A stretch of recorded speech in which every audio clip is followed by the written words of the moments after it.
As the first rays of dawn filtered through the dense canopy of Lanka's forest, an eerie calm blanketed the land. The air held its breath as if sensing the storm to come. Amid this stillness stood Lord Rama, his silhouette majestic against the golden hues of the rising sun.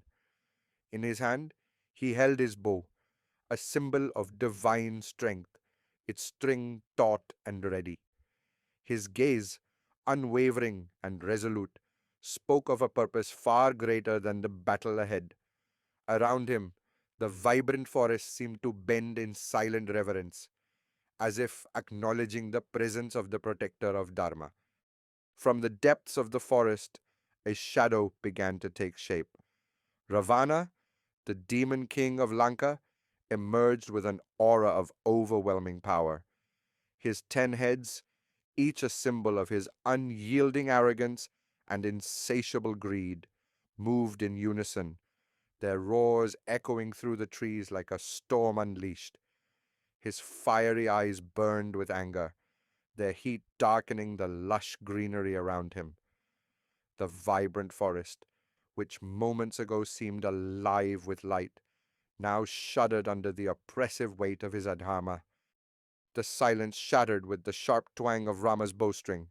His arrow, glowing with divine light, tore through the air like a streak of lightning, aimed with unerring precision at Ravana. The demon king countered with his mace, its dark power clashing against the arrow midair.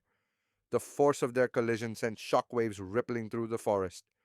Trees swayed violently, and the earth trembled as the two forces of destiny met for the first time.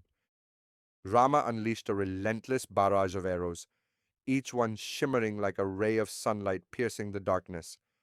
The arrows danced through the air, their celestial energy slicing through Ravana's defenses. In response, Ravana summoned his own arsenal of weapons, creating storms of spinning blades and fiery explosions. The battlefield became a symphony of light and shadow, with Rama's divine power gradually exposing cracks in Ravana's once impenetrable defense. The forest watched in awe, bearing witness to the epic clash. As the battle raged on, desperation crept into Ravana's movements. His rage ignited, and with it came a surge of dark magic. Flames erupted around him, spreading like wildfire and consuming everything in their path. His roars echoed like thunder, shaking the very trees to their roots. Yet, amidst the chaos, Rama remained unmoved. His presence radiated an unshakable calm, his steady stance a testament to the clarity and strength of righteousness. The turning point arrived as Rama reached for his ultimate weapon, the Brahmastra. This celestial arrow, imbued with the power of the cosmos, glowed with an ethereal golden light. It was not just a weapon, it was the embodiment of Dharma itself, a force destined to end the reign of Adharma. Rama drew the bowstring back with unwavering focus, his eyes locking onto Ravana, not with hatred, but with the resolve of justice. The arrow, shimmering like the very light of creation, carried the hopes of the world. With a resounding release, the Brahmastra flew across the battlefield, its brilliance cutting through the darkness. Ravana's defenses crumbled as the golden arrow found its mark, piercing his heart with the weight of truth. One by one, his 10 heads bowed in defeat, their roars silenced forever. The once mighty king of Lanka collapsed, his towering form reduced to stillness.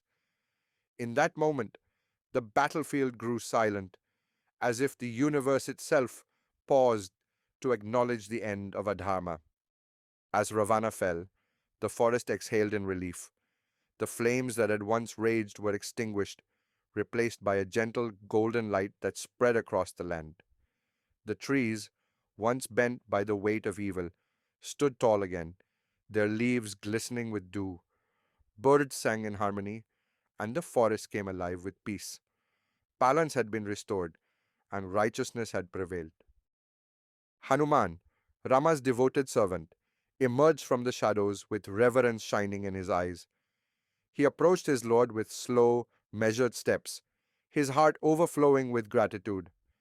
Kneeling before Rama, he bowed his head low, his loyalty as unshakable as ever. Rama, standing amidst the battlefield, radiated peace. His gaze held no trace of pride, only the calm satisfaction of one who had fulfilled a higher duty. He was not a conqueror, but a protector, a beacon of hope and righteousness. Ravana's fall was more than just the end of a tyrant. It was a lesson for all of creation. Evil, no matter how powerful, inevitably consumes itself. Only by living a life of virtue can true peace be attained. Lord Rama, the embodiment of Dharma, stood victorious, not for personal glory, but for the world's harmony. His actions echoed a timeless truth. Righteousness is eternal, and in the end, it always prevails.